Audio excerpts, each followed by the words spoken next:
Everyone, story start करने से पहले मैं बता दूं कि एक न्यू स्टोरी दे रही हूँ मैं, क्योंकि यू लव मी की जो स्टोरी है वो थोड़ी टाइम के लिए मैं रोक रही हूँ, क्योंकि जिसके साथ मैं इसमें स्टोरी की राइट कर रही थी वो कुछ टाइम के लिए छुट्टी पे गई है। क्योंकि मैं ये स्टोरी सिंपल देने वाली थी, बट उसने एक ब्रेक से बीच में कुछ ऐसा मोमेंट दे दिया है जो देखने के बाद मैं भी शॉक हूँ और मैं भी कंफ्यूज हूँ कि उसने ऐसा मोमेंट क्यों दिया है। आप लोग भी बहुत ज़्यादा कंफ्यूज हो कि स्टोरी कहाँ से कहाँ पहुँच गई है, एक ही सेकंड के अंदर जिमिन कहाँ गायब हो गई है। तो ये मुझे भी नहीं पता, क्योंकि इस स्टोरी के लिए मैं थोड़ी सी हेल्प ले रही थी अपनी फ्रेंड से, और उसके माइंड में कुछ ज़्यादा ही खुराफात चल रही थी। उसने खुद इस स्टोरी को कहाँ पहुँचा दिया ये मुझे भी नहीं पता है, क्योंकि इस स्टोरी को मैं अपने तरीके से राइट करना चाहती थी, बट उसने कहा कि उसे भी इस स्टोरी में कुछ देना है तो वो दे रही थी। और आप लोगों को बहुत ज़्यादा अच्छा भी लग रहा है सस्पेंस लेके, बट जिमिन का सस्पेंस कुछ ज़्यादा ही हो गया है। इसलिए स्टोरी सुधारने के लिए मुझे थोड़ा सा टाइम चाहिए, और वो छुट्टी पे गई है तो थोड़ा और टाइम लगेगा, इसलिए मैं न्यू स्टोरी दे रही हूँ। तब तक के लिए आप ये जब तक यू लव मी का कोई नया पार्ट नहीं आता है, आज के लिए इतना ही। बस अब स्टोरी को एंजॉय कर सकते हैं। हे त्यों, तुम फाइनली उठ चुकी हो। आज ही आपने मुझे सुबह क्यों नहीं उठाया? कितना ज़्यादा काम है। मैंने कहा था ना कि मैं ही फूड मेक करूँगी, बट आपको मुझे सुबह उठाना चाहिए था। बट त्यों, तुम इतने सारे लोगों का खाना नहीं बना पाओगे, बहुत ज़्यादा गेस्ट आने वाले हैं। मिस्टर चौंग के घर से बहुत ज़्यादा गेस्ट आएंगे, त्यों इतना ज़्यादा खाना कैसे बना पाओगे? आंटी, आप उसकी चिंता मत कीजिए, और वैसे भी आप मेरी हेल्प तो करने ही वाली हैं। ये क्या कि त्यों किचन में कुकिंग करने के लिए चली जाती है। लिसा, तुम्हें इतना ज़्यादा काम त्यों को नहीं देना चाहिए, वो भी बच्चे है, उससे इतना सब कुछ नहीं होगा। बट बोकम, मैं क्या कर सकती हूँ? मैं उसे बार बार मना कर रही हूँ, वो मेरी सुनती ही नहीं है। सच में तुम्हारे सिस्टर ने त्यों को बहुत ही अच्छे तरीके से संस्कार दिए हैं। क्या बताऊँ मैं? अगर मेरी बेटी रोज़ भी इस तरह से त्यों की तरह काम करती तो मैं तो बहुत ज़्यादा ही हैप्पी होता। वैसे रोज़ है कहाँ? रोज़ ऐसे थोड़ी ना आती है, रोज़ को आवाज़ देनी पड़ेगी। त्योंग अपनी आंटी के घर आई होती है, क्योंकि उसके सिस्टर की वेडिंग फिक्स होने वाली है, और त्योंग की स्टडीज़ की वजह से वो बिल्कुल भी अपनी आंटी के घर नहीं आ पाती है, और उसे कुछ टाइम के लिए छुट्टी मिली है, इसलिए वो अपनी आंटी के घर आई है कि उसकी सिस्टर की वेडिंग फिक्स हुई है। त्योंग के हैंड का फूड बहुत ज़्यादा यमी होता है, और ऐसा त्योंग की आंटी को भी लगता है। बस थोड़ी शॉर्ट बाकी है, उसके बाद काम खत्म हो जाएगा। कितनी ज़्यादा गर्मी हो रही है, मैं उसके बाद फ्रेश हो पाऊँगी। हेलो आर्यन, हेलो जेन, हेलो लिसा, हेलो काए। त्यों सोली सभी गेस्ट के लिए सारा फूड ला के वहाँ पे लगाने लगती है, और थोड़ी देर में वहाँ पे रोज़ भी आ जाती है। सच में रोज़ थी, इतना ज़्यादा मेकअप करने की क्या ज़रूरत है? सच में मेकअप करने से क्या लड़कों को लड़कियाँ पसंद आती हैं? बस ये लोग मुझे पसंद कर ले, क्योंकि इस त्यों के सामने कोई भी मुझे कभी पसंद ही नहीं करता है। मॉम को भी क्या ज़रूरत थी इसको यहाँ पे बुलाने की? इसे बुलाए बिना मॉम का भी काम नहीं चलता है। वैसे रोज़ ये सारा फूड क्या तुमने कुक किया है? आंटी, कोई बात नहीं बेटा, मैं समझ गई, ये सारा खाना तुमने नहीं बिल्कुल भी बनाया है। वो चिन बहुत ज़्यादा ही प्यार से रखी है ना, इस वजह से कुछ भी काम नहीं करने देते हैं, कहीं जल गई या कोई प्रॉब्लम।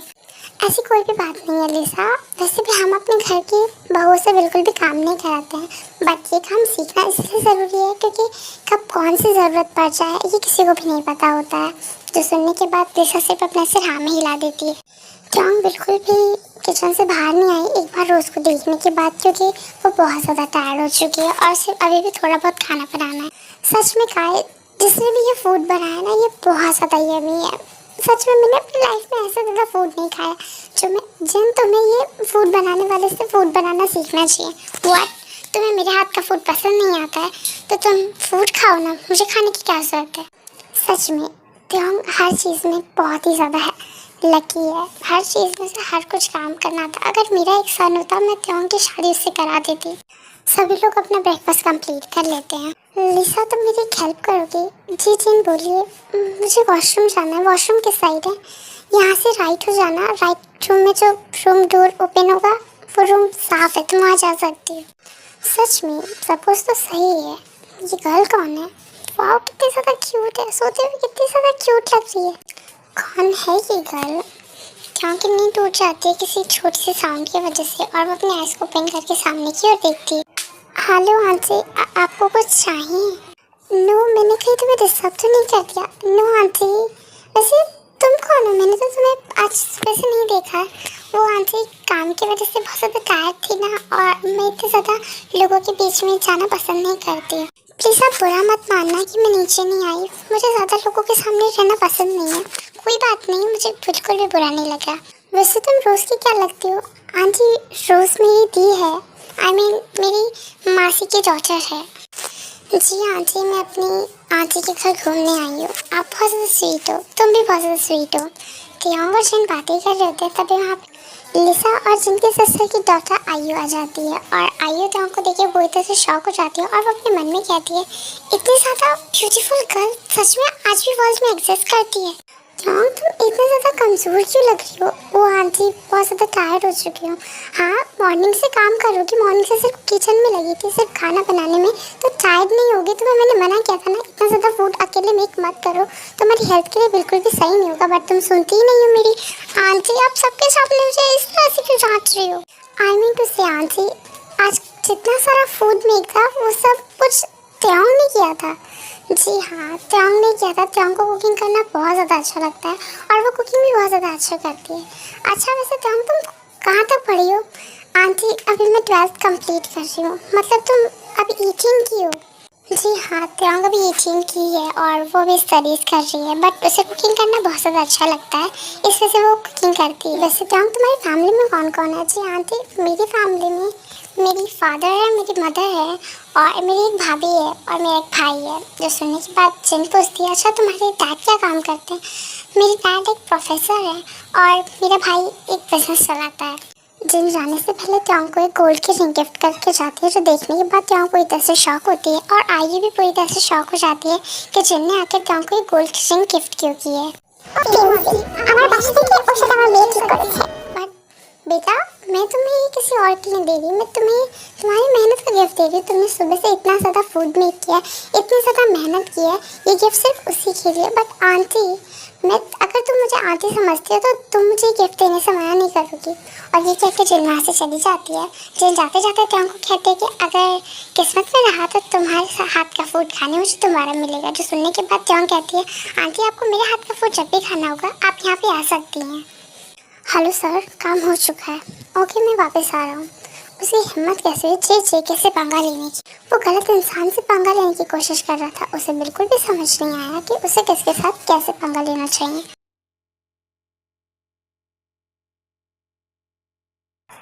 बस मैंने डिसाइड कर लिया था, जब तक रोज़ की वेडिंग नहीं होती है तुम यहाँ से कहीं नहीं जाओगी। बट आंटी मेरी स्टडीज़ है, अभी तो मैं 12th में गई हूँ, मैं इस तरह से कैसे अपनी स्टडीज़ छोड़ सकती हूँ? मैं वो सब नहीं जानती हूँ, तुम ऑनलाइन स्टडीज़ कर लो, बट जब तक रोज़ की वेडिंग नहीं होती तुम यहाँ से कहीं भी नहीं जाओगी। अगर तुम अपनी आंटी को बहुत ज़्यादा लव करती हो तो सबको बस यही बोलना होता है, कोई मेरी सुनता ही नहीं है। अब आपने कह दिया तो मुझे आपकी तो सुननी ही होगी। अरे तुम कॉल करो ना, चाकू कहाँ पे है? वो अभी तक आया क्यों नहीं है? तुम अपने सन को तो बहुत अच्छे से जानती हो कि वो अपने बिजनेस में कितना ज़्यादा ही खोया रहता है। वो अपने बिजनेस को छोड़ के बाहर आना ही नहीं चाहता है, तो मैं क्या कर सकता हूँ? बट आर्यन चाकू सबसे बड़ा है इस घर में, उसको सभी चीज़ों में साथ में रहना चाहिए। उसके भाई की शादी होने वाली है, जो बल्कि सबसे बड़ा वो है, उसको तो शादी करने का कोई शौक ही नहीं है। ऊपर से वो बिजनेस में घुसा पड़ा है। जैसे पहले बाप था अब बेटा बन चुका है। चैन तुम हर चीज में मुझे क्यों ले आती हो? क्योंकि तुम्हारी तरह ही तुम्हारा सन है आर्यन।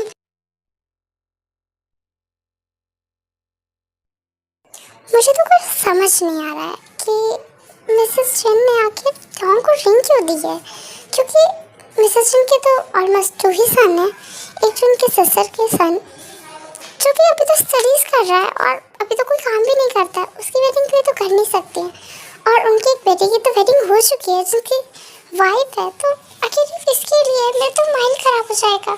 मैं और नहीं सो सकती, मुझे सोने ही जाना होगा, मैं पागल हो जाऊंगी।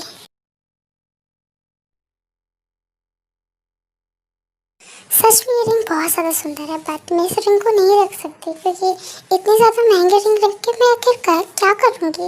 इतनी ज़्यादा रिंग मेरे से नहीं संभलेगी, इतनी महंगे रिंग है। तुम किससे पूछ के मेरी कंपनी की सारी चीज़ों को लीक कर रहे थे?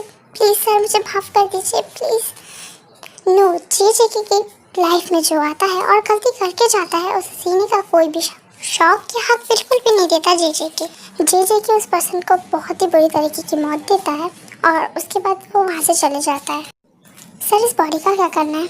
इस पूरे मेंशन को आग लगा दो कि लोगों को ये पता चले कि मेंशन जल गया। इस वजह से शायद उसके अंदर कोई पर्सन आया था तो वो भी जल चुका है। Okay sir, bye.